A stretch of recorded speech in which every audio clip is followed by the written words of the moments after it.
बिस्मिल्लाहिर्रहमानिर्रहीम। अस्सलाम वालेकुम पेनिसियंस। आज सीएसएस वाले और एफपीएससी वाले बच्चे इस क्लास में इकट्ठे हैं क्योंकि एफपीएससी वालों को भी कॉम्प्रीहेंशन का सवाल आना है और क्वेश्चंस का आंसर खुद लिखना हो या उसका टिक मार्क करना हो। उसका तरीका एक ही होता है। पैराग्राफ को भी एक ही तरीके से समझा जाता है और क्वेश्चंस को भी एक ही तरीके से पढ़ा जाता है। अब कॉम्प्रीहेंशन का जब आप क्वेश्चन हल कर रहे होते हो, अटेम्प्ट कर रहे होते हो, सबसे पहला काम क्या करते हो? क्वेश्चंस पढ़ते हैं। तो कॉम्प्रीहेंशन का जब सवाल आपके सामने आए सीएसएस में, पीएमएस में, एफपीएससी में, पीपीएससी में, तहसीलदार के एग्जाम में वगैरह वगैरह वगैरह, तो आपने पहले क्वेश्चंस पढ़ने हैं। और क्वेश्चंस पढ़ने के आप लोगों को तीन फवायद होंगे। नंबर वन, कि आपको पता चलेगा कि पैराग्राफ में रुकना कहाँ है, इंपॉर्टेंट कौन कौन सी चीजें हैं। दूसरा, ये पैराग्राफ जो है ये किस बारे में है, इसकी डोमेन क्या है, क्योंकि डोमेन भी हमें डराती है। हमारे ज़हन में खौफ होता है कि पता नहीं पैराग्राफ समझ ही ना अगर आया। तो अगर आप पहले क्वेश्चंस पढ़ लोगे तो उसकी डोमेन समझ आ जाएगी कि वो सोशियोलॉजी से है, वो साइकोलॉजी से है, वो इकोनॉमिक्स से है, वो किससे है। तीसरी बात बताओ। और बाज औकात एक क्वेश्चन दूसरे क्वेश्चन का जवाब देता है। तो ये तीन बातें मैं बताता होता हूं। कॉम्प्रीहेंशन का पैराग्राफ जब भी हम कॉम्प्रीहेंशन के क्वेश्चन को जब भी हम सॉल्व करते हैं तो हम पहले सवाल पढ़ते हैं। सवाल पढ़ने का सबसे अच्छा फायदा यह होता है हमें कि हमें पता चल जाता है कि पैराग्राफ में रुकना किधर है, कौन सी चीज इंपॉर्टेंट है और कौन सी चीज इंपॉर्टेंट नहीं है। दूसरा, हमें यह पता चल जाता है कि इस पैराग्राफ की डोमेन क्या है, यानी हमारी अंडरस्टैंडिंग डेवलप होती है और हम psychologically we become cool and calm. और तीसरा, इसका फायदा यह होता है कि sometimes, no no not sometimes, often ऐसा होता है कि एक क्वेश्चन ही दूसरे का क्लू दे देता है, दूसरा क्वेश्चन तीसरे का, तीसरा क्वेश्चन पहले का क्लू दे देता है। और याद रखना, पैराग्राफ जितना भी टफ आए, ऐसा हो ही नहीं सकता कि उसके अंदर उसका मतलब मौजूद ना हो। तो टफेस्ट पैराग्राफ्स को सिग्नल्स के थ्रू पढ़ के उसका मतलब समझा जा सकता है। तो ये मत कहना आज के बाद के जी कॉम्प्रीहेंशन या प्रेसी का पैराग्राफ नहीं समझ आया था। मैं ये तीसरा दिन हो गया आप लोगों को ट्रेनिंग देते हुए कि पैराग्राफ को समझना कैसे होता है। लफ्जों का मीनिंग नहीं जानना होता है, इसमें सिग्नल्स के थ्रू हमने ये समझना होता है कि पैराग्राफ का मतलब क्या है। अब ये सीएसएस का पास्ट पेपर से एक पैराग्राफ मैंने उठाया है, 5 क्वेश्चंस हैं इसके। और क्वेश्चन नंबर 1 है, what is the chief characteristic of the modern political civilisation. What is the chief characteristic of modern political civilisation. What is the chief characteristic of modern political civilization, modern political civilization, what is the chief characteristic of modern political civilization। ये मैं इतनी दफा इसलिए बोल रहा हूं कि जब आप पैराग्राफ पढ़ो तो आपको क्वेश्चन देखना ना पड़े। तो जब आप रफ काम कर रहे होगे तो ये आप एक हिंट लिख लोगे कि मॉडर्न पॉलिटिकल सिविलाइजेशन के बारे में पैराग्राफ में जहां इंफॉर्मेशन आई हमने अंडरलाइन कर लेनी है, हमने रुक जाना है वहां। What is the chief characteristic of modern political civilization. Political civilization, political civilization और मॉडर्न। अच्छा, number 2, what are the possibilities of our faith which can be of advantage to the world। What are the possibilities of our faith। हमारे अकीदे में कौन सी ऐसी possibilities हैं जिससे दुनिया को फायदा हो सकता है। अब ये हाँ ओपिनियन बेस्ड तो है, शाबाश। अब देखो ना, ये काम शुरू हो जाता है दिमाग में क्वेश्चन पढ़ते ही। अब इसमें ये देखने वाली बात है कि ऊपर मॉडर्न पॉलिटिकल सिविलाइजेशन का जिक्र आया, और दूसरे क्वेश्चन में कहता है कि what are the possibilities of our faith. ये आवर क्या है, ये हम कौन है यहाँ पर? क्या हम पाकिस्तानी, क्या हम मुस्लिम्स, क्या हम एशियंस, क्या हम ह्यूमंस? यानी अब हम ये अंदाजा लगाएंगे, ठीक है ना। ये आवर कोई ना कोई लोग हैं और उनके फेथ की बात हो रही है, और उनका फेथ दुनिया के लिए बेनिफिशियल है। इसका मतलब है कि पूरी दुनिया को एक तरफ रख के कुछ लोग हैं जिसको ये आवर कह रहा है, उनके अंदर कोई फेथ है जो कि पूरी दुनिया के लिए एडवांटेजेस है। Number 3, what is the chief danger? What is the chief danger confronting the superb idealism of our faith? दो क्वेश्चंस आए हैं फेथ के ऊपर। इसको मैं कर देता हूं येलो कलर का, कि what are the possibilities of our faith. हमारी फेथ के अंदर कौन सी ऐसी पॉसिबिलिटीज हैं, करैक्टरिस्टिक्स हैं जो कि एडवांटेज दे सकती हैं दुनिया को। यानी हमारे फेथ में कोई अच्छी चीजें होंगी तो दुनिया को एडवांटेज देंगी ना। एडवांटेज टू द वर्ल्ड, दुनिया को एडवांटेज तब देंगी हमारे फेथ के अंदर जो अच्छी चीजें होंगी। क्वेश्चन नंबर 3 में कह रहा है what is the chief danger confronting the superb idealism of our faith. कहता है हमारे अकीदे में एक सुपर्ब आइडियलिज्म भी है, हमारे अकीदे में एक सुपर्ब आइडियलिज्म भी है, और उसको क्या डेंजर है। अब हम क्वेश्चन नंबर 1 को छोड़ देते हैं, 2 और 3 को बार बार जरा देखते हैं। अच्छा, क्वेश्चन नंबर 4 को भी देखते हैं। Why is the Indian Muslim in danger? तो कहीं ऐसा तो नहीं है कि ये जिसको आवर आवर कह रहा है और जिनके अकीदों की ये बात कर रहा है वो इंडियन मुस्लिम है? अच्छा, it can be possible, it can not be possible, लेकिन ये हमें क्वेश्चन हिंट्स तो दे रहे हैं ना। व्हाई इज द इंडियन मुस्लिम? कहता है इंडिया का जो मुसलमान है वो खतरे में क्यों है, वो खतरे में क्यों है of coming to an unmanly compromise with the forces opposing him. और वो कॉम्प्रोमाइज कर रहा है कुछ फोर्सेस से जो कि उसके मुखालिफ है। टाइम खर्च जहां पर कर दोगे ना, ना तो मैं लिखते हुए तुम्हारा पेन रुकेगा और ना टिक मार करते हुए आपका कलम रुकेगा। अब इनका आपस में लिंक ढूंढते हैं। इंडियन मुस्लिम अगर डेंजर में है और वो अनमैनली कॉम्प्रोमाइज कर रहा है, कुछ फोर्सेस भी उसके अपोजिंग है। एक तरफ इंडियन मुस्लिम है, एक तरफ अपोजिंग फोर्सेस हैं। एक तरफ इंडियन मुस्लिम है, एक तरफ अपोजिंग फोर्सेस हैं। एक तरफ इंडियन मुस्लिम है, एक तरफ अपोजिंग फोर्सेस। कहीं ये क्वेश्चन नंबर 1 तो नहीं है।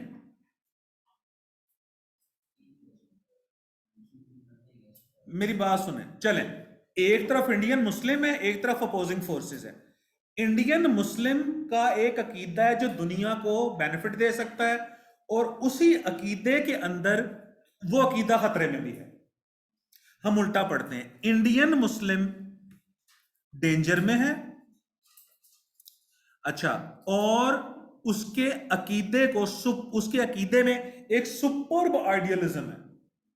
और आइडियलिज्म की बात पिछले दिनों ही हम लोगों ने की थी शायद, ठीक है। फिर देखते हैं, इंडियन मुस्लिम खतरे में है, एक तरफ इंडियन मुस्लिम है, दूसरी तरफ अपोजिंग फोर्सेस हैं। इंडियन मुस्लिम्स के का एक अकीदा है,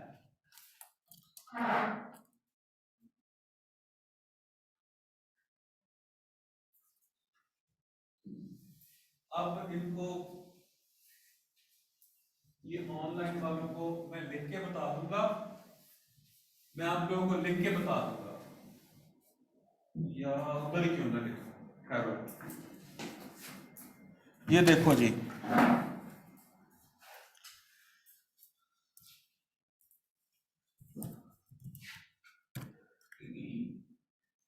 इंडियन मुस्लिम की बात हो रही है,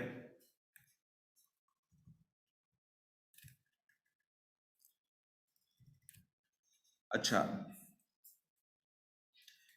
इंडियन मुस्लिम के फेथ की बात हो रही है। इंडियन मुस्लिम के फेथ में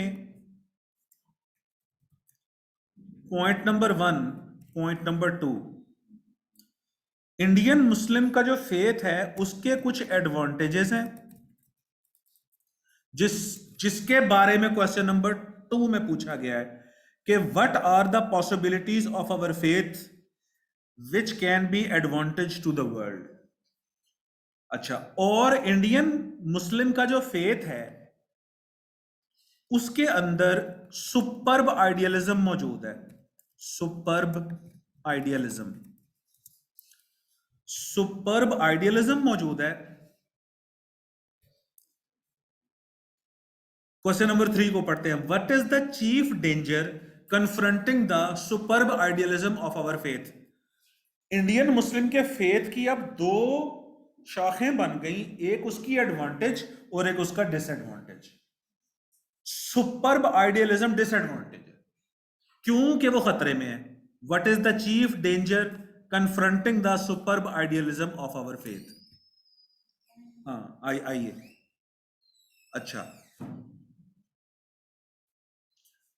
तो ये जो 3 क्वेश्चंस हैं ये इंटरलिंक्ड हैं आप आपस में, 2, 3 और 4।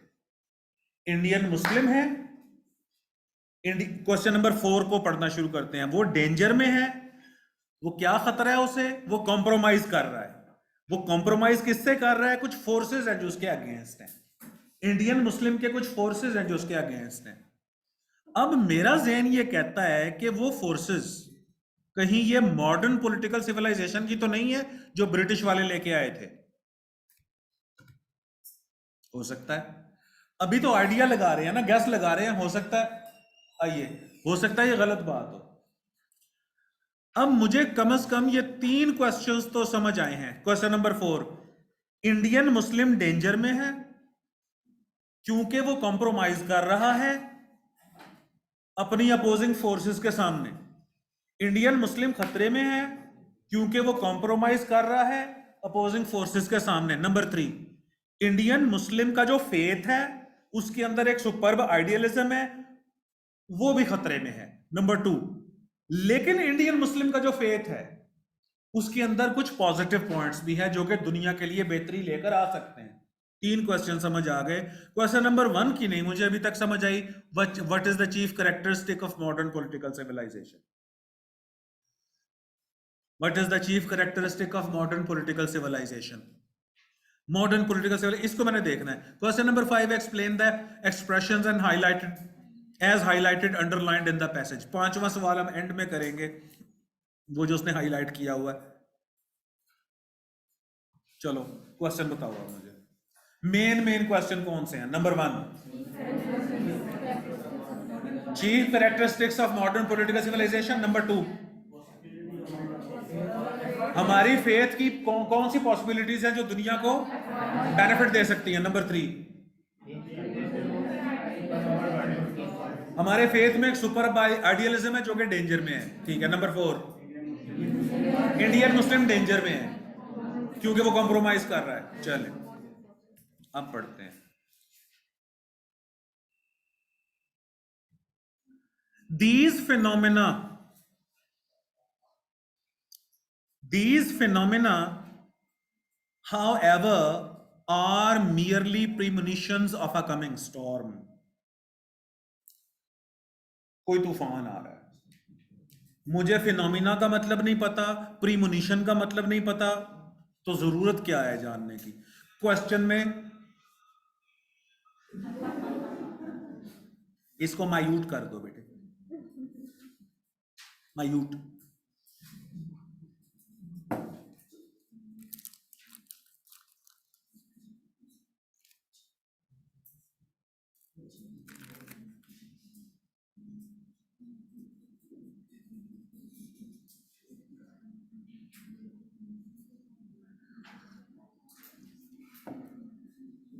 कहता है तूफान आ रहा है। अच्छा, फिनोमिना, अक्सर औकात जब कुछ लफ्ज बोलते हुए मुंह खुल जाता है ना, तो दांत प्लूरल होते हैं ना, जब हमारा मुंह खुल जाता है दांत प्लूरल होते हैं। तो फिनोमिना आर होगा और फिनोमिनन इज होगा। जब मुंह बंद हो जाता है तो सिंगुलर हो जाता है। अब इसका उसूल अपना लो, criteria are, criterion is, bacteria are, bacterion is.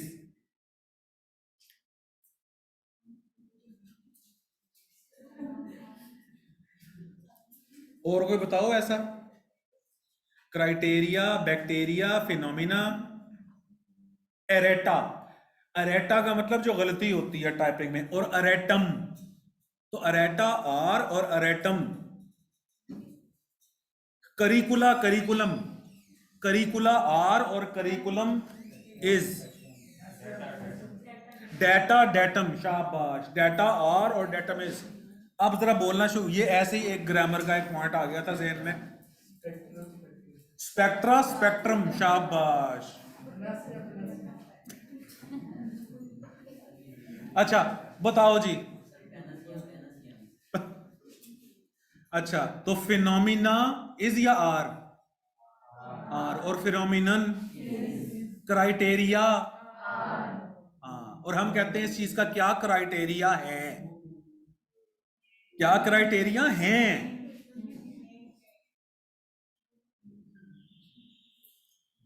अच्छा जी, एक तूफान आ रहा है which is likely to sweep over the whole of India and the rest of Asia.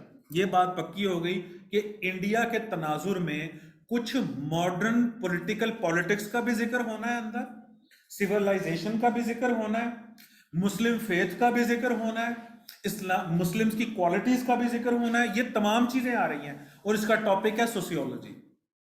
अच्छा, sweep over the whole of India and the rest of Asia. अच्छा ये तूफान स्वीप ओवर, स्वीप ओवर की तो समझ आ रही है ना, स्वीप बहा ले जाएगा इंडिया को भी रेस्ट ऑफ एशिया को भी। अच्छा जी, आगे कहता है this is the inevitable outcome of a holy political civilization. और ये जो तूफान है ये एक पॉलिटिकल सिविलाइजेशन का तूफान। अब पॉलिटिकल सिविलाइजेशन के बारे में उसने पूछा क्या था, उसके चीफ करेक्टरिस्टिक्स क्या हैं मॉडर्न पॉलिटिकल सिविलाइजेशन के, यानी ये हमारी डोमेन पहले ही हमें पता चल गई है। अच्छा अब,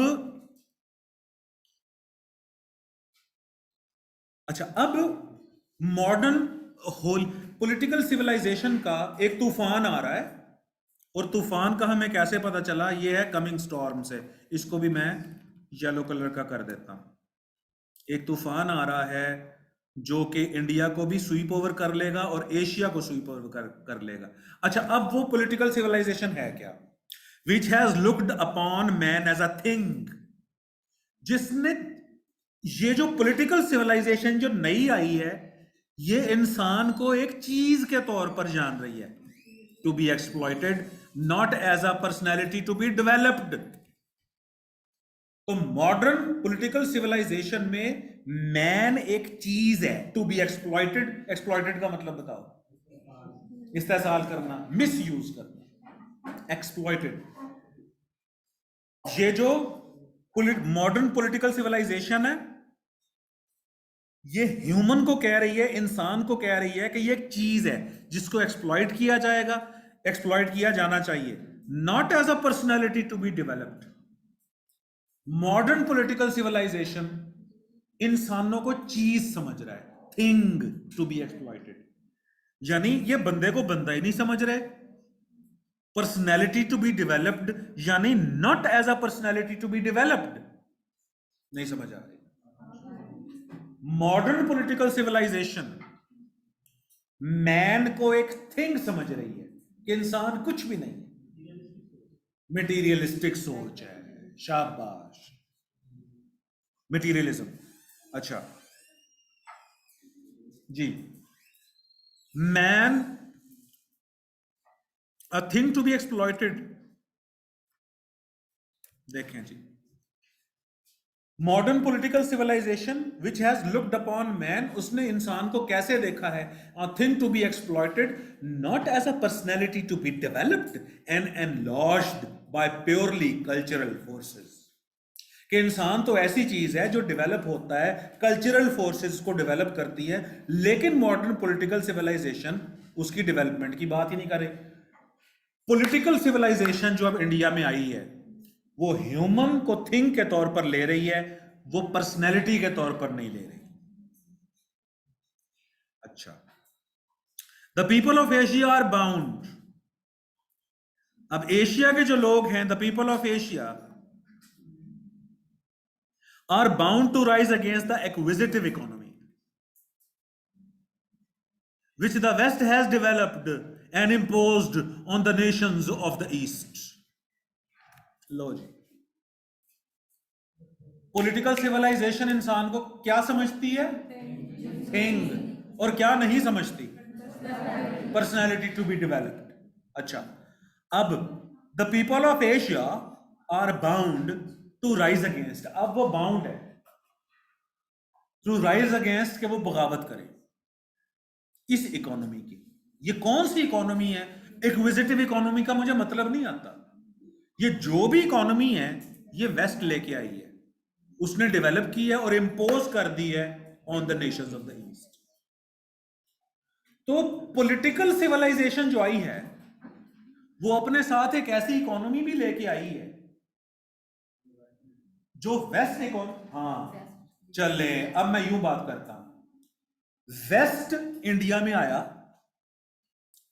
वेस्ट अपने साथ पॉलिटिकल सिविलाइजेशन लेके आया जो कि इंसान को इंसान नहीं समझ रही, और वो वेस्ट ऐसी पॉलिटिकल सिविलाइजेशन लेके आया जिसके अंदर जो इकोनॉमी है, वो जो भी इकोनॉमी है, एक विजिटिव इकोनॉमी, मुझे नहीं इसका मतलब पता, which the West has developed, उसने इस टाइप की इकोनॉमी डेवलप कर दी है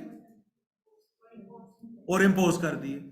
अब मुझे तुम बताओ ये किस किस्म की इकोनॉमी होगी? शाबाश, और इतना काफी है। उस इकोनॉमी में इंसान जो ह्यूमन है, जो मैन है, वो वर्थी होगा कि अनवर्थी होगा? शाबाश, यही कॉन्सेप्ट है, और उसको एक्सप्लॉइट किया जाए।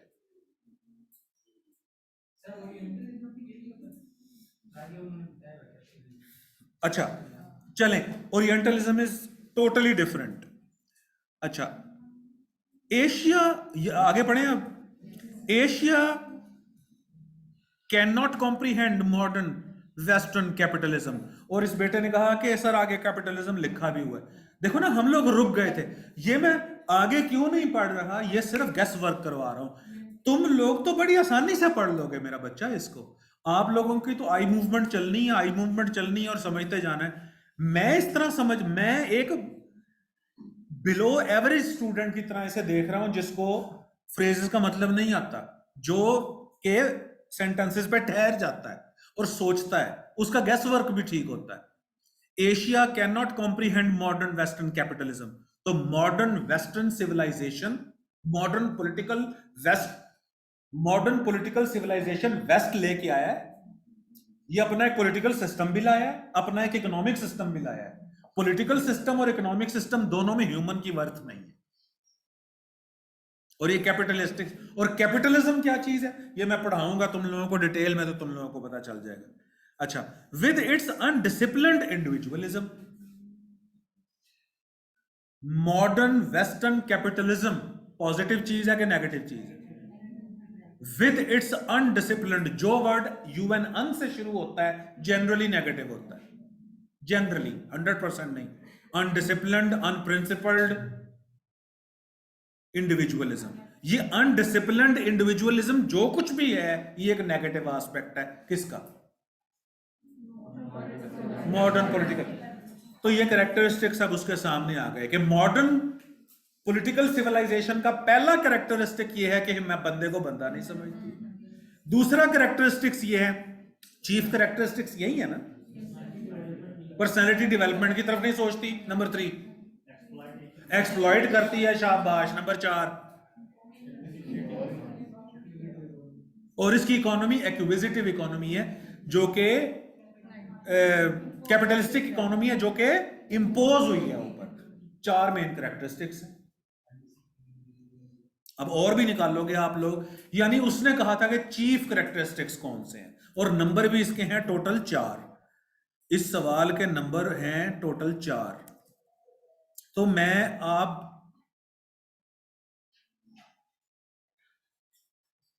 इसका तो दिया ही नहीं होगा।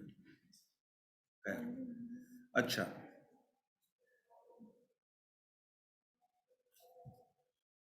अच्छा अब आगे देखते हैं जी। The faith which you represent recognizes the worth of the individual। ये किनका फेथ है? इंडियन मुस्लिम्स का और एशियंस का। The faith which you represent, ये यू कौन है? Indian Muslim. Recognises the worth of the individual. अच्छा, अब इसका उलट बोल देते हैं हम। हमारा इंडियन मुस्लिम्स का जो अकीदा है वो इंडिविजुअल को वर्थ देता है। तो मॉडर्न पॉलिटिकल सिविलाइजेशन इंडिया वो मुस्लिम वो ह्यूमन को वर्थ नहीं देती होगी, और ऊपर वो कह भी चुके हैं। And disciplines him to give away all. और अब देखो, हमारा एक अकीदा है मुस्लिम्स का, इंडियन मुस्लिम्स का, वर्थ देता है इंडिविजुअल को और डिसिप्लिन, उसे डिसिप्लिन करता है। क्या डिसिप्लिन करता है? To give away all to the service of God and man, कि अपनी तमाम चीजें निछावर कर दो इंसान और खुदा के सर्विस में। ये होती है ह्यूमनिस्टिक सोसाइटी। कैपिटलिस्टिक सोसाइटी वो लेके आए थे, और कैपिटलिज्म में एक चीज होती है जो इंपॉर्टेंट होती है, वो है कैपिटल। आपकी वर्थ उतनी ही है जितना आपका बैंक बैलेंस है। और मैं खैर कैपिटलिज्म पे शुरू हो जाऊंगा। अब कैपिटलिज्म में 2 क्लासेस हैं बस, upper middle, upper class, upper class और लोअर क्लास, और मिडिल क्लास और लोअर मिडिल। ये कोई चक्कर नहीं, 2 क्लासेस हैं। एक वो जो कि owners of the means of production है, और दूसरे वो कि जो ओनर्स नहीं है। एक वो जो चीजें बना रहे हैं, दूसरे वो जो चीजें खरीद रहे हैं। 2 क्लासेस हैं बस उसमें। और जो लोग चीजें बना रहे हैं वो अमीर लोग हैं, वो है बोर्जुआस। और जो बेचारे चीजें खरीद रहे हैं वो है प्रोलेटेरिएट्स। ठीक है, खैर ये और तरफ में निकल गया। अच्छा, दूसरा क्वेश्चन था कि हमारी फेथ में पॉसिबिलिटीज कौन सी हैं। अब मुझे जरा इसको प्रिसाइज करके बता दो, हमारा जो फेथ है उसके अंदर क्या क्वालिटी है? इंडिविजुअल को वर्थ देती है, नंबर 1। नंबर 2, उसको डिसिप्लिन करती है, और उसका बिहेवियर कैसा हो जाता है? ह्यूमनिस्टिक। शाबाश। इंसान को और खुदा को सर्व करना बेटे, यही तो ह्यूमनिज्म है। हुकूकुल इबाद असल में हुकूकुल्लाह ही है ना बेटे। इंसान को सर्व करना असल में खुदा को सर्व करना ही है ना।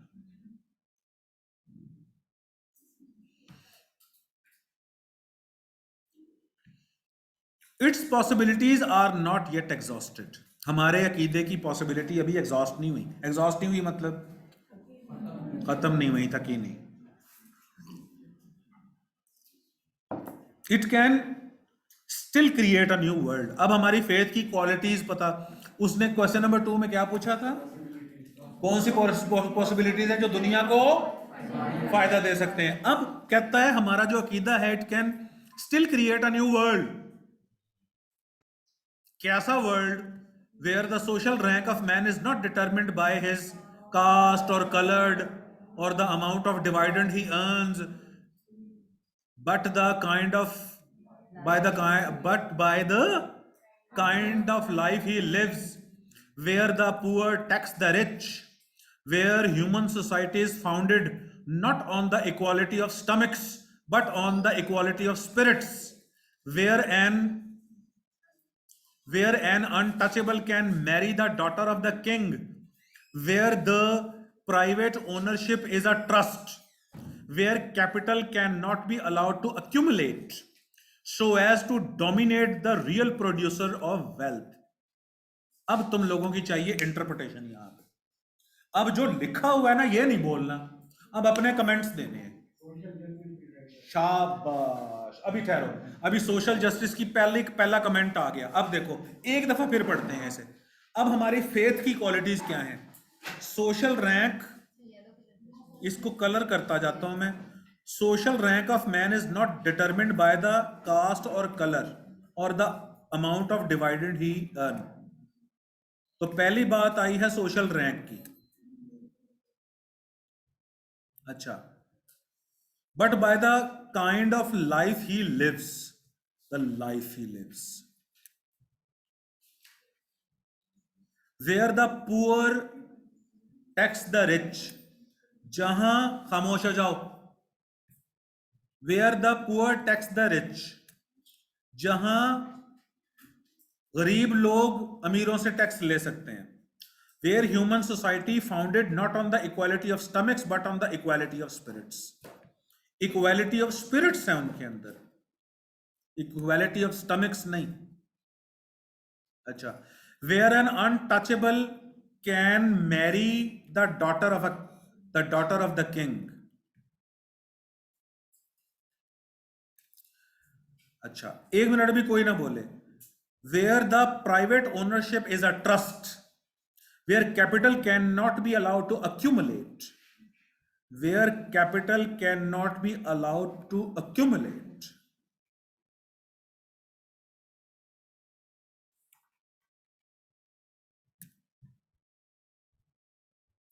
ये हमारी फेथ की मेन बातें हैं। अच्छा जी, अब मुझे बताओ, where the social rank of man is not determined by the caste और कलर, इसके ऊपर कमेंट्स दो। पहली क्वालिटी क्या है? नो रेशियल डिस्क्रिमिनेशन, शाबाश। नो डिस्पैरिटी, और कमेंट्स दो। नो प्रेजुडिस, शाबाश। और द कॉन्सेप्ट ऑफ इक्वालिटी, शाबाश। अपने लफ्जों में लिखना है ना। अब इसके ऊपर यूं कमेंट्स आएंगे, तो जहां सोशल रैंक का इक्वल होना, it means that all men are equal, all human beings are equal. अच्छा, where the poor tax the rich, इसके ऊपर कमेंट्स दो। लॉ एंड ऑर्डर, और बताओ।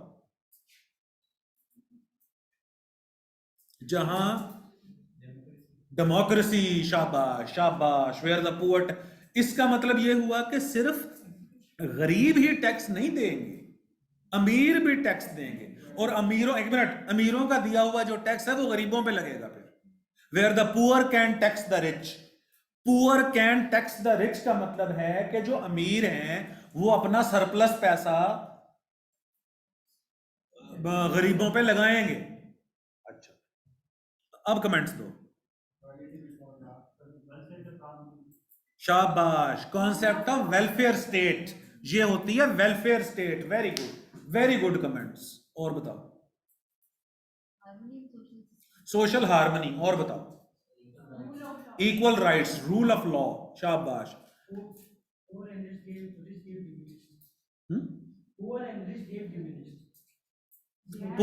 रिच गेम डिमिनिश, ठीक है, और बताओ। ठीक है जी, merit base. Untouchable can marry the daughter of the king, equality. और बताओ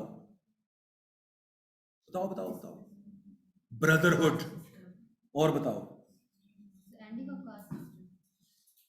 एरेडिकेशन ऑफ कास्ट सिस्टम, और बताओ। जहां एक अमीर गरीब आदमी बादशाह, ऐसी सोसाइटी जहां एक गरीब आदमी बादशाह की बेटी से शादी कर ले, वो कैसी सोसाइटी होगी? उस पर कमेंट्स दो ना।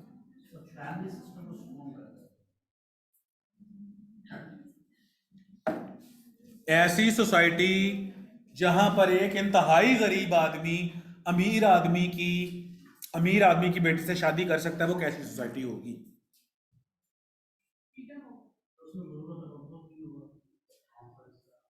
क्या बात है।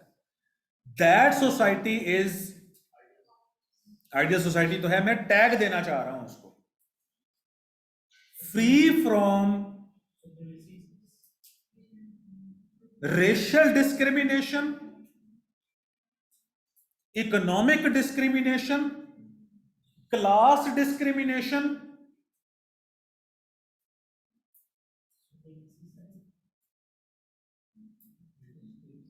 क्लास डिस्टिंक्शन नहीं है, इक्वालिटी है उसके अंदर, रेशियल डिस्क्रिमिनेशन नहीं है। अच्छा, बिल्कुल ठीक है।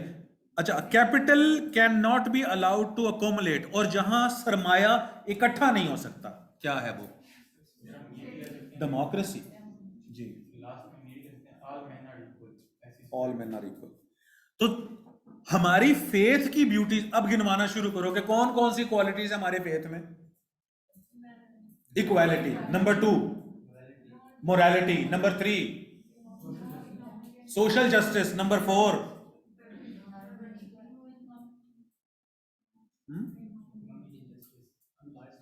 Unbiased society number 5, eradication of economic injustice number 6। फिर देखते हैं। अच्छा जी, अच्छा, नंबर 1, बोलो बोलो बोलो। Social justice number 2, equality number 3, rule of law number 4, democracy number 5,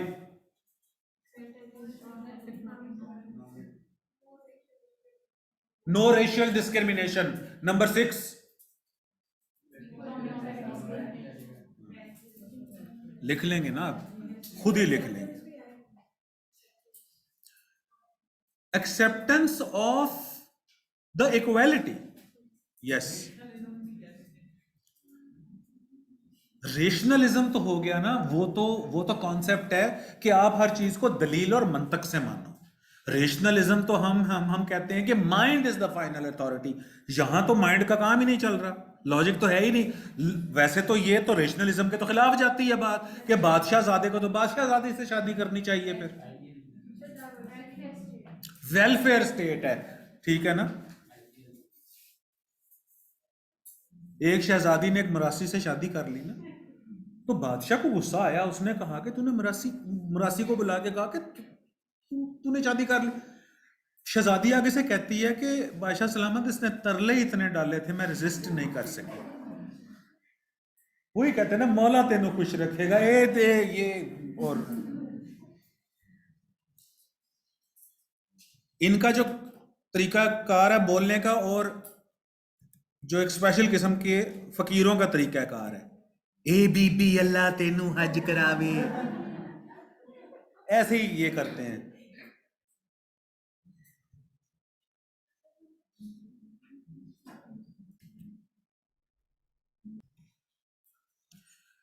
तो हमारी फेथ की जो क्वालिटीज थी वो देखी, उसके बाद अब this superb idealism of our faith, how ever जो है वो कंट्रास्ट का सिग्नल है।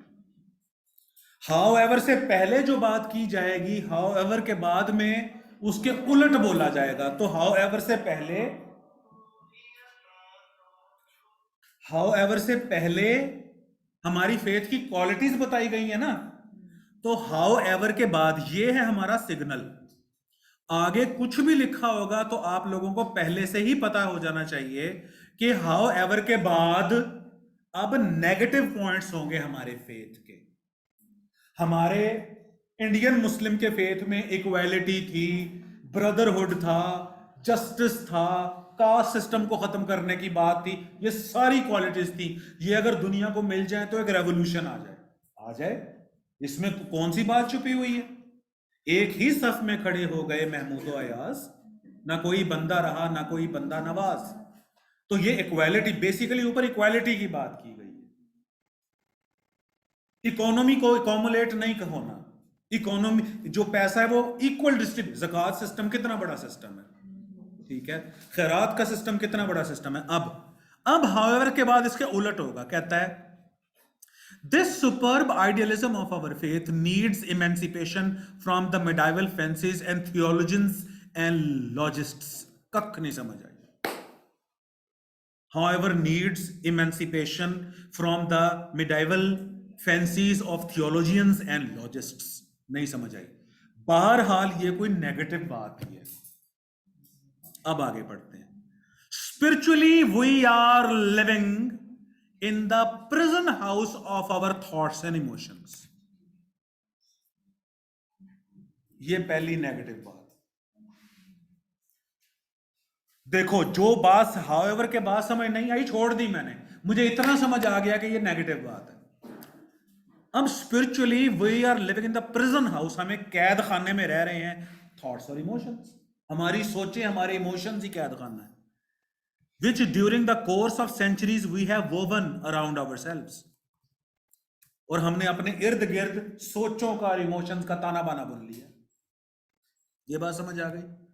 यानी हम लोग इमोशनल हैं और हम लोग ओनली थिंकर्स हैं. जो बंदा सिर्फ थॉट्स और इमोशन में रहता है तो वो इम्प्रैक्टिकल होता है. गंवा दी हमने जो असलाफ से मीरास पाई थी. ये वो कॉन्सेप्ट है कि if Indian Muslim lives in fancies and emotions and thoughts कि हमारा तो इतना ग्लोरियस पास्ट था. ये वो बात हो रही है यहां. कहते हैं we are living in a prison house of thoughts and emotions. और वो वोवन अराउंड आवरसेल्व्स. अच्छा, एंड बीट फर्दर सेड, और कहता है मजीद ये कहने दीजिए, to the shame of us. यही चीज हमारे लिए जिल्लत का बायस बन रही है. मेन ऑफ ओल्डर जनरेशन, हमारी जो पुरानी जनरेशन है, that we have failed to equip the younger generation. पुरानी जनरेशन, अब इसको भी येलो करते जाते हैं. एक तो कहता है कि हम थॉट्स और इमोशंस में रहते हैं स्पिरिचुअली. ये हो गया येलो कलर का. हम लोग थॉट्स और इमोशंस के प्रिजन हाउस में रहते हैं. और कहता है कि जो हमारी ओल्डर जनरेशन है, हमारी ओल्डर जनरेशन जो है वो फेल हो गई है. वो किस चीज में फेल हो गई है कि वो यंगर जनरेशन को इक्विप नहीं कर सकी. फेल टू इक्विपमेंट से इक्विप नहीं कर सकी. Economic, political, even religious crisis that the present age is likely to bring. अब हमारे ऊपर इकोनॉमिक, पॉलिटिकल और रिलीजियस क्राइसिस आ रहे हैं जो कि प्रेजेंट एज लेके आ रही है. इसको डिफरेंट कलर में करते हैं. एक मिनट ठहरो, इसको हम करते हैं ब्लू कलर का. एक तो हम अपनी सोच और इमोशंस में गुम हो गए हैं. दूसरा, जो हमारी ओल्डर जनरेशन थी वो फेल हो गई है कि वो हमारी यंगर जनरेशन को कुछ नहीं दे सकी कि वो इकोनॉमिक, पॉलिटिकल और रिलीजियस क्राइसिस का मुकाबला करें जो कि प्रेजेंट एज हमारे ऊपर लेकर आ रही है. Our community needs a complete overhauling. Our community, कौन सी कम्युनिटी? Muslim community. ओवरहॉलिंग, हमारी कम्युनिटी को जरूरत है अब ओवरहॉलिंग की. ओवरहॉलिंग का मतलब रेनोवेशन, ठीक होना, ओवरहॉल होना of its present mentality in order that it may again become capable of feeling the urge of fresh desires. हमें जरूरत है फ्रेश डिजायर्स की एंड आइडियल्स, और फ्रेश आइडियल्स की जरूरत. बात समझ आई? नहीं आई समझ? चलो जी, अब यहां से बताओ कि सुपर्ब आइडियलिज्म जो है हमारी फेथ का, इसकी पहली नेगेटिव बात क्या है?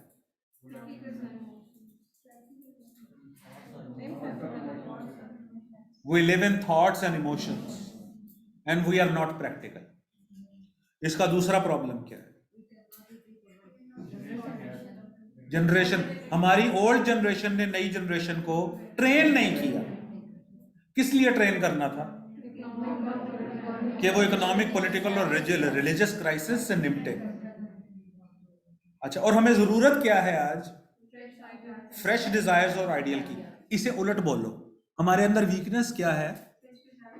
शाबाश, इसी को रिफ्रेज कहते हैं कि हमारे फ्रेश डिजायर्स और आइडियल्स नहीं.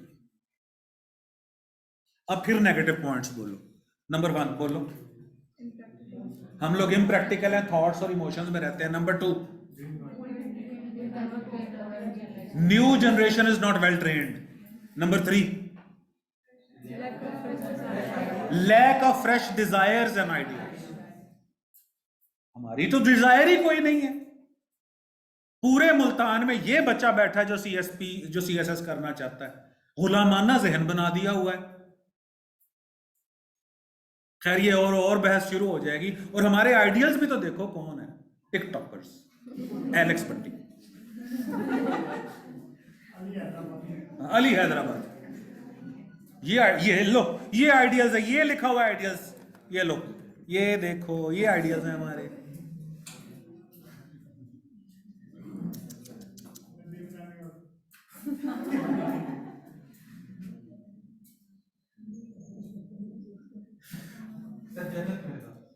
जन्नत, ये आइडियल्स है।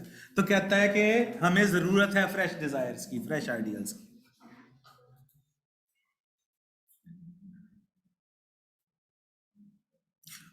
देखो, पोस्टथॉमसली किसी को कुछ नहीं कहना चाहिए, मरने के बाद किसी को कुछ नहीं कहना चाहिए। अल्लाह दोनों को जन्नत नसीब करे। 2 लोगों की डेथ हुई है करंट, एक उमर शरीफ की, एक डॉक्टर अब्दुल कदीर खान की। सिर्फ दोनों के बारे में लोगों की पोस्ट्स पढ़ लो तो तुम्हें पता चल जाएगा हमारे आइडियल्स कौन है। अच्छा जी, the Indian Muslim has long ceased to explore the depths of his own in. अब जरा इस लाइन का मतलब जरा बताओ, इसे मैं नहीं पढ़ता।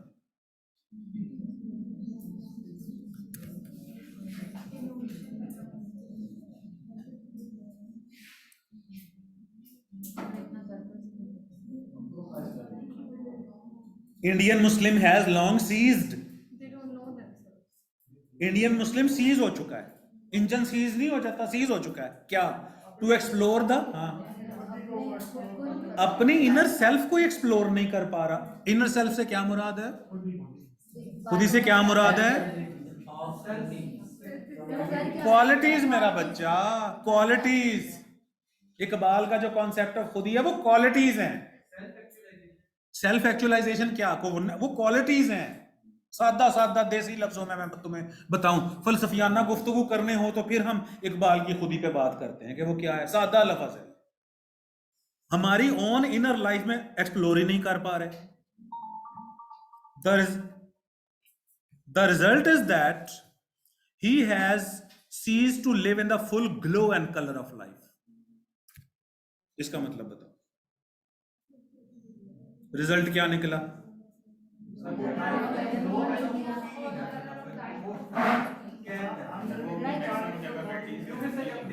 शाबाश। वो जिंदगी नहीं गुजार रहा फुल ग्लो और कलर ऑफ लाइफ के साथ। Glow of colour of life, अब इसका क्या मतलब है?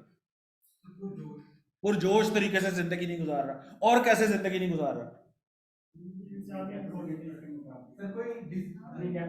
अपनी, ये मैं, शाबाश, अपनी कैपेबिलिटीज को नहीं इस्तेमाल कर पा रहा भाई।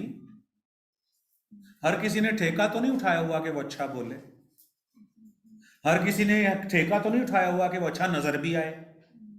तो इसका मतलब है कि क्वालिटीज तो डिफरेंट है हर इंसान में, उसी को एक्सप्लोर नहीं कर पा रहा। आइडियल्स अपने सामने हमने रख लिए हुए हैं उल्टे सीधे। अच्छा,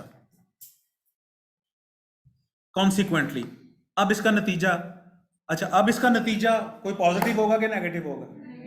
नेगेटिव होगा। अब ये, इसको मैं कर देता हूं ग्रीन कलर का। ऊपर हाउ एवर लिखा था, पावर किधर गया, ये, इसको, ये एक सिग्नल आया है, देखें सारी उलट बातें लिखी हैं। ऊपर पॉजिटिव बातें दी हैं, नीचे उलट बातें दी हैं।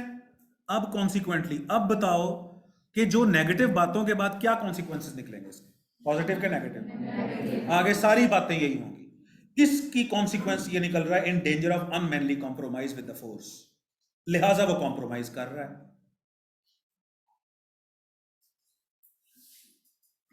किस फोर्स कॉम्प्रोमाइज? अब किस फोर्स से कॉम्प्रोमाइज कर रहा है? वेस्टर्न पॉलिटिकल, मॉडर्न पॉलिटिकल और इकोनॉमिक सिविलाइजेशन से कॉम्प्रोमाइज कर रहे हैं। फसाद कल्बो नजर है फरंग की तहजीब, इकबाल का एक मिसरा है। आगे मैं पढ़ूंगा तो तुम कहोगे कि ये सर क्या,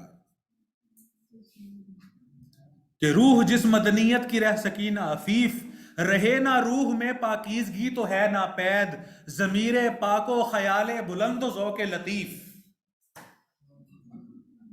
समझ नहीं आई।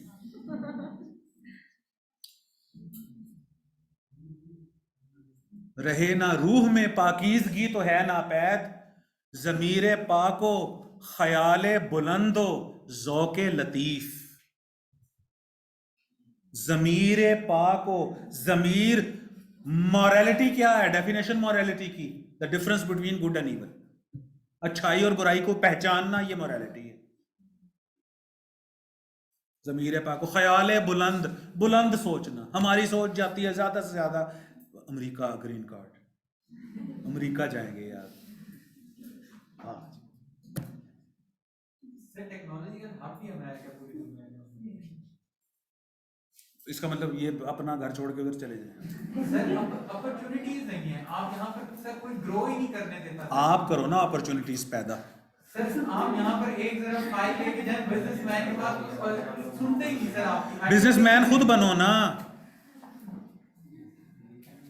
कॉन्सेप्ट डिफरेंट है बेटे। मैं इंतजार करूं कि शेर शिकार करेगा तो बचा हुआ मैं खाऊंगा, तो खुद करो ना शिकार। उकाब शिकार करेंगे, उकाब शिकार करके छोड़ देता है तो गिद्ध खाता है, तो गिद्ध बनने से बेहतर है कि उकाब बनना चाहिए, शेर बनना चाहिए। हमारे अंदर ना कॉन्सेप्ट वो डाल गए हुए हैं, क्लर्क का कॉन्सेप्ट। हम कहते हैं कि हमारे पास दफ्तर होना चाहिए और हम फाइलें चेक कर रहे हो, एसी लगा हुआ हो, बाहर गाड़ी खड़ी हुई हो, मेहनत। ये तो क्लर्कों का काम है बेटे।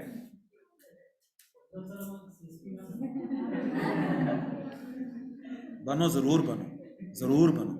सीएसपी बन के फील्ड में निकलना, मैं ये कहना चाह रहा हूं, मैदान में उतरना।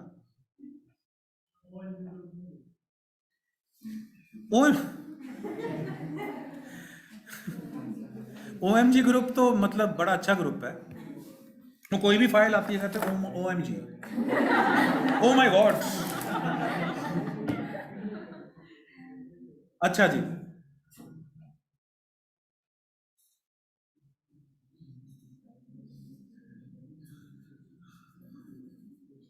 गर्मी हो रही, पंखा चला दें या ये खिड़कियां खुल सकती हैं?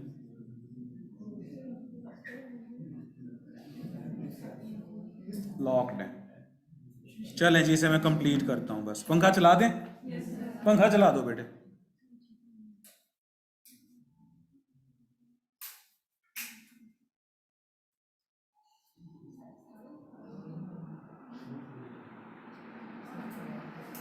पंखे भी हेलीकॉप्टर के पंखे हैं पूरे जैसे।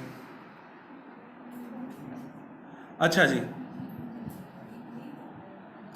तो फिर कॉम्प्रोमाइज कर रहा है, which is made to think he can not vanquish in open conflict.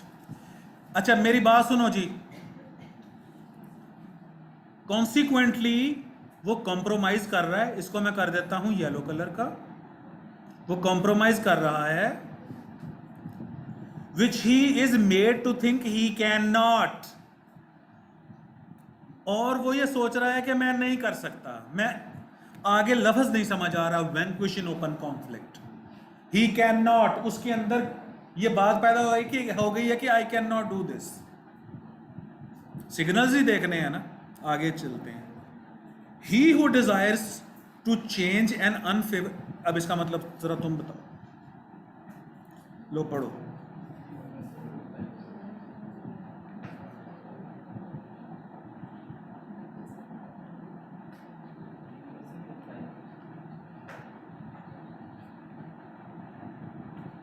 जी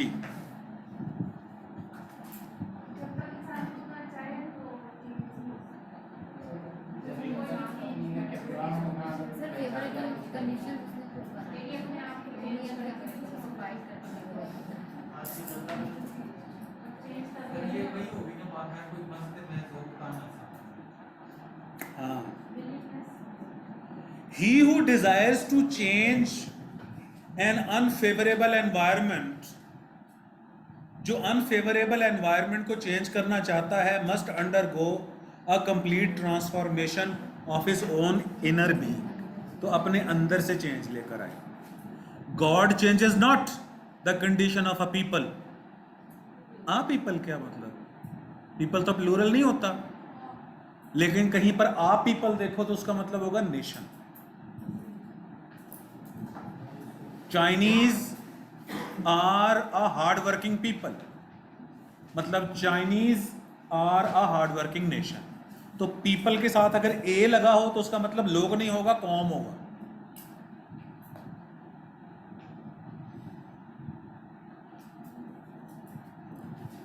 तो खुदा उस कौम की हालत नहीं बदलता until they themselves take the initiative to change their condition by constantly illuminating the zone of their daily activity in the light of a definite ideal. वही ऊपर भी आइडियल की बात की थी, नीचे भी आइडियल की बात की है. आइडियल बदलो. अच्छा, अब इसका मतलब बताओ.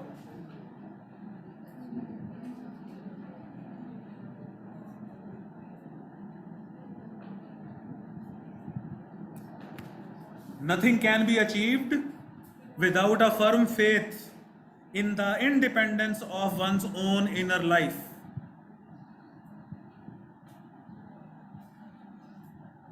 इसका क्या मतलब बेटे?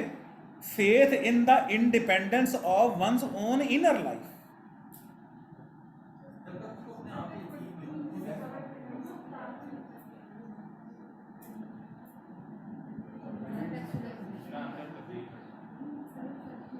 तब्दील नहीं कह रहा है, without a firm faith in the independence of one's own inner life.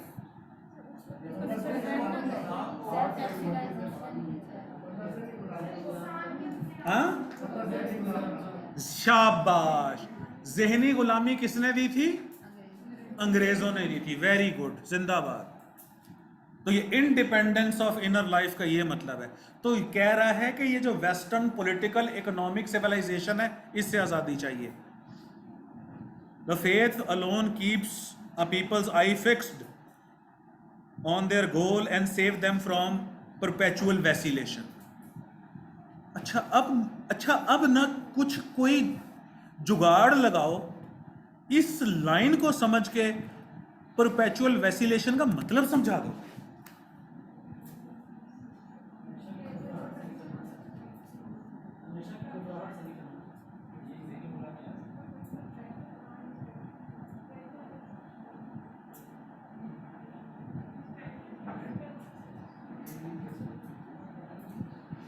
कोई सिग्नल समझाओ मुझे. आपको तो मतलब पता है इसका, आपको मतलब पता है इसका, मुझे मतलब नहीं पता इसका. परपेचुअल वैसिलेशन बताओ बेटे. ठीक, मुझे बताओ कैसे पता चला. कुछ सिग्नल बताओ.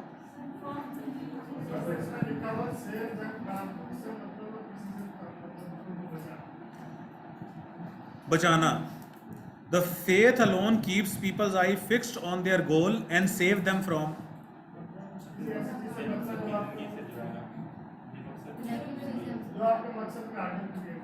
शाबाश.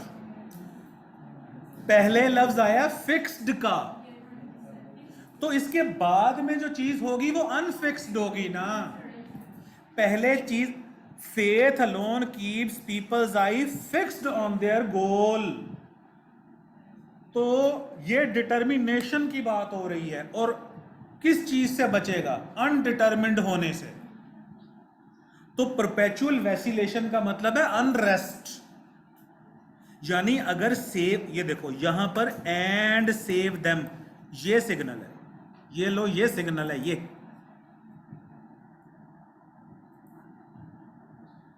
सेव देम से पहले उसकी आंखें फिक्स होनी चाहिए गोल पे, और सेव देम के बाद उसकी आंखें फिक्स नहीं होंगी गोल पे.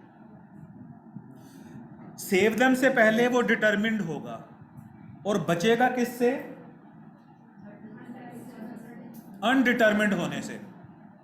अच्छा, सेव देम से पहले वो रेजोल्यूट होगा, और सेव देम के बाद बचेगा किससे? वो अनरेजोल्यूट होने से।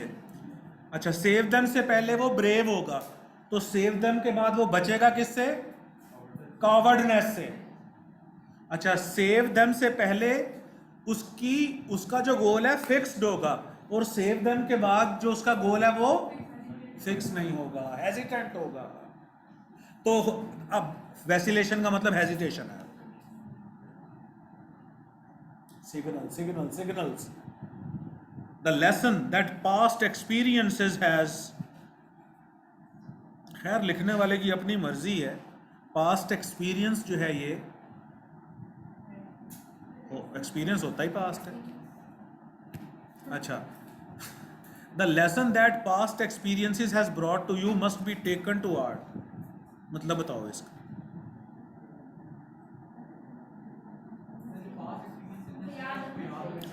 अच्छा, आगे जी, expect nothing from any side, किसी से एक्सपेक्टेशन ना रखो, तो किससे एक्सपेक्टेशन रखो फिर? अपने आप से। अपने आप से मुराद क्या है? अपनी क्वालिटीज से, जिसका जिक्र कर रहा है, ओन इनर लाइफ। जी बिल्कुल ऐसा ही है। Concentrate your whole ego on your own self alone, वही बात हो गई ना। Concentrate your whole ego on your own self, अपनी ईगो को अपने ऊपर रखो, ऑन योर ओन सेल्फ। अब ओन सेल्फ से मुराद बताओ, अपने ऊपर क्या? Qualities, explore your qualities alone and ripen your clay, और अपनी मिट्टी को पकाओ into real manhood if you wish to see your aspiration realised. If के बाद अगर तुम बेहतर होना चाहते हो तो, एस्पिरेशन रियलाइज्ड का मुझे नहीं पता चला, इफ सिग्नल है बस यहां पे। अब आखिर में की है उसने कुछ नसीहतें, अब ये देखते हैं कि नसीहतें कहां फिट आती हैं। The lesson that a past experiences has brought to you must be taken to heart, expect nothing from any side, America से इमदाद ना, इधर से इमदाद ना, इधर से इमदाद ना, अपनी qualities. Concentrate your whole ego on your self alone and ripen your clay, और अपनी मिट्टी को पकाओ in a real manhood if you wish to be successful. तो ये जो मैंने आपको 1 घंटे में ये पढ़ाया है, जोर लगा लगा के, सिर्फ इसलिए कि सिग्नल की तलाश करना सीखो, और ये तुम दोनों गर्ल्स बोलती रहा करो।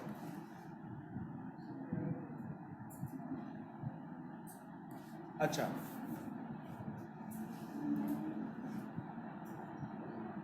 अब देखें जी, what is the chief characteristic of modern political civilisation. ये ऊपर मैंने एरिया लिखा है आप लोगों की याद दहानी के लिए। The chief characteristic of modern political civilisation is its rigidity. It does not treat man as human being, as a human being होना चाहिए। It oppresses man as a thing or an object. देख लो मेरे फिक्रे, और देख लो ये simple is M R का इस्तेमाल चल रहा है, प्रेजेंट इंडेफिनिट टेंस चल रहा है। It does not treat man as a human being, it oppresses man as a thing or an object. It detaches man from cultural influences. Detach का मतलब क्या है? अटैच का मतलब क्या है? जोड़ना। Attach, detach. अच्छा, अब आगे, the development of man's personality is not its concern. लिखा हुआ है ना ऊपर। अच्छा, कोई अपनी तरफ से अपनी फिलॉसफी तो नहीं झाड़ रहा कहीं मैं, ऊपर जो लिखा हुआ है अपने लफ्जों में लिख रहा हूं। The result of this partiality may be destructive for the whole reason.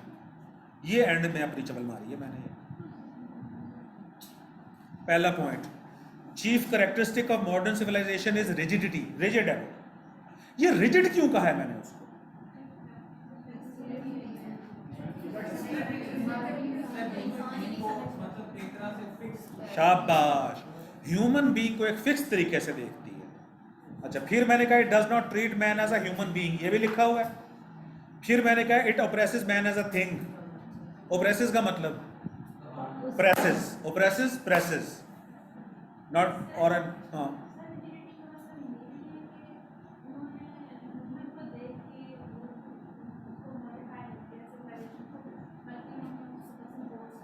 जी, बिल्कुल ठीक है, शाबाश।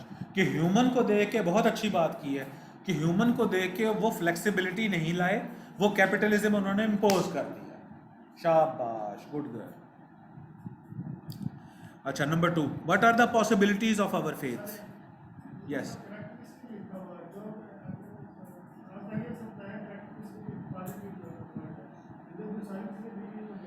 दोनों मेन पॉइंट्स होते हैं जो करेक्टरिस्टिक्स होते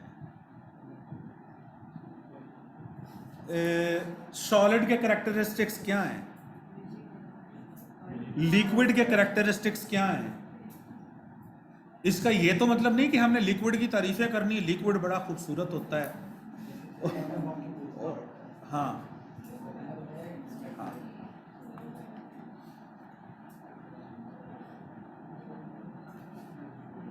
अच्छा जी।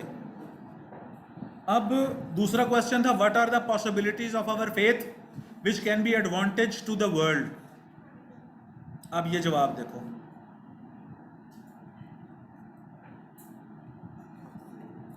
Our faith on servitude for humanity, हम ह्यूमंस को सर्व करते हैं, and submission to God is beneficial for the world.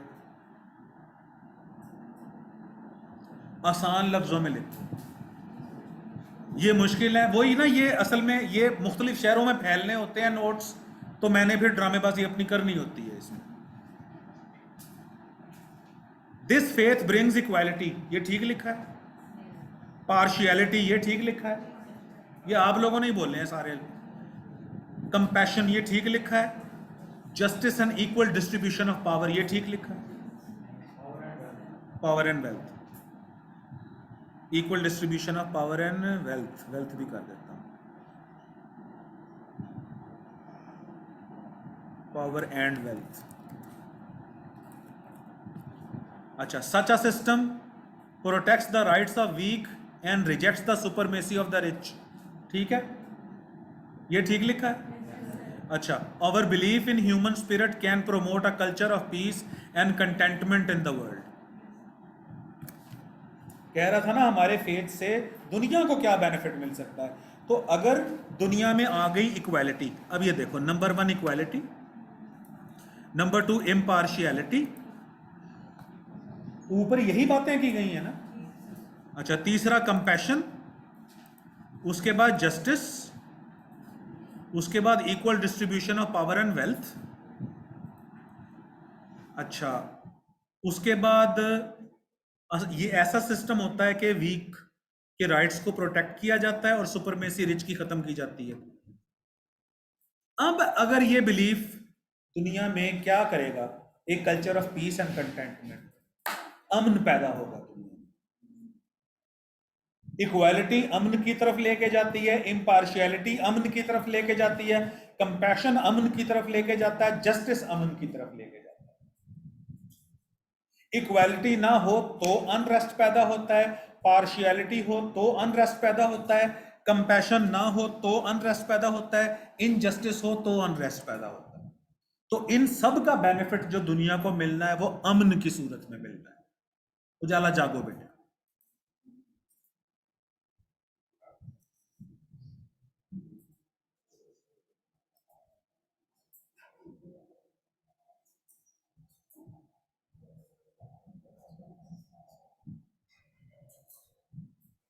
मुकर्रर। What is the chief danger confronting the superb idealism of our faith? Danger क्या है अब? The superb idealism of our faith is at stake, वो खतरे में है। At stake का मतलब है in danger if we do not face new challenges, ये ठीक लिखा है।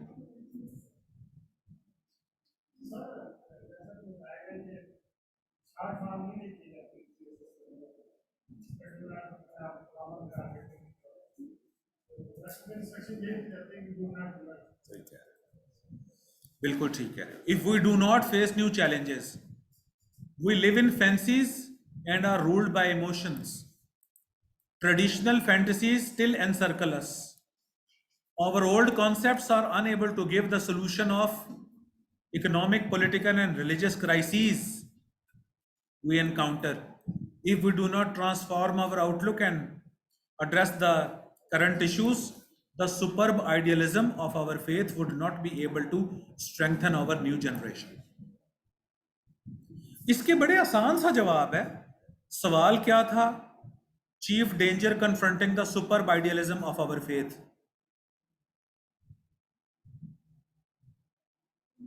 हमारे फेथ का जो सुपर्ब आइडियलिज्म है, it brings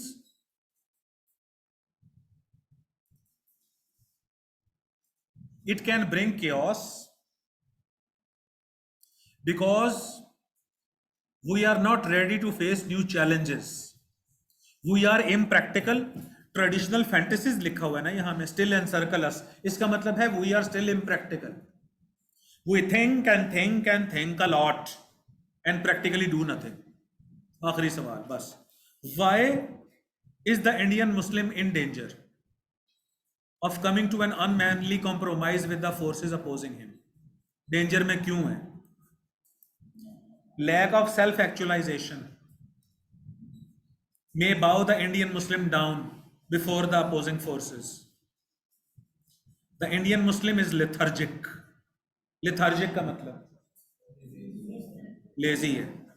He has submitted to the present status. He does not explore the energies he possesses. फिक्रे देख लो. Indian Muslim is lethargic. Simple is MR का इस्तेमाल है. He has submitted to the present status. Present tense है. He does not explore the energies he possesses. Present indefinite tense है. External stimulus cannot contribute. External stimulus can contribute little if the internal spark fades.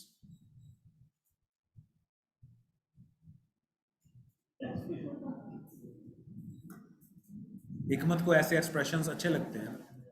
The Indian Muslim has learnt nothing from his past and he is not transforming himself into a modern practical man.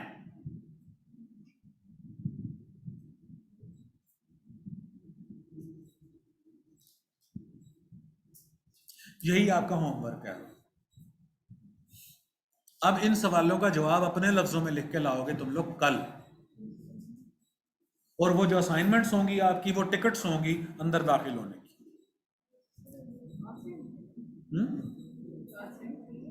इसी का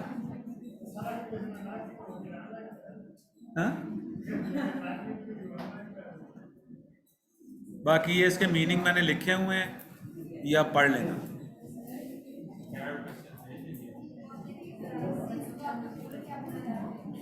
crisis plural है.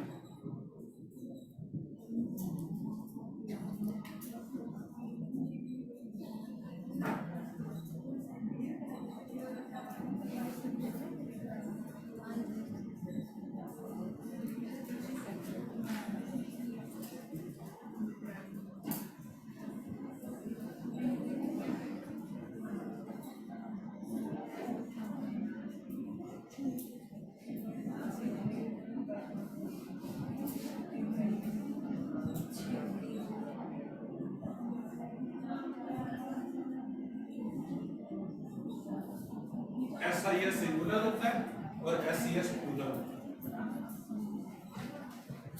कोई और लफ्ज बोलो ऐसे. thesis, crisis, analysis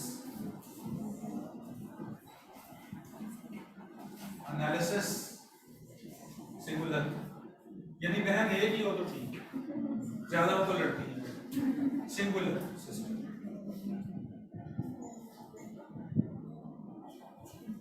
Analysis, hypothesis,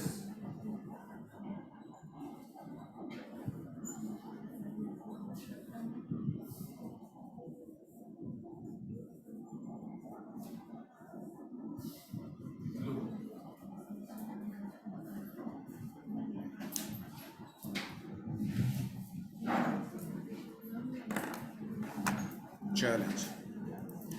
कल हमारा डे होगा प्रेसी का, और कल प्रेसी का इंट्रोडक्शन होगा, परसों प्रेसी का प्रैक्टिकल। बस प्रेसी रह गई है अब। उसके बाद फिर ग्रामर स्टार्ट। ग्रामर फिर मैं ना दोनों जगह पे करवाता रहूंगा। अगर तुम लोग थोड़ा सा बस हौसला पकड़ो, यहाँ भी ग्रामर करवाऊंगा तो ऑनलाइन भी आपको ग्रामर पढ़ा दिया करूँगा। और दूसरी बात है कि जो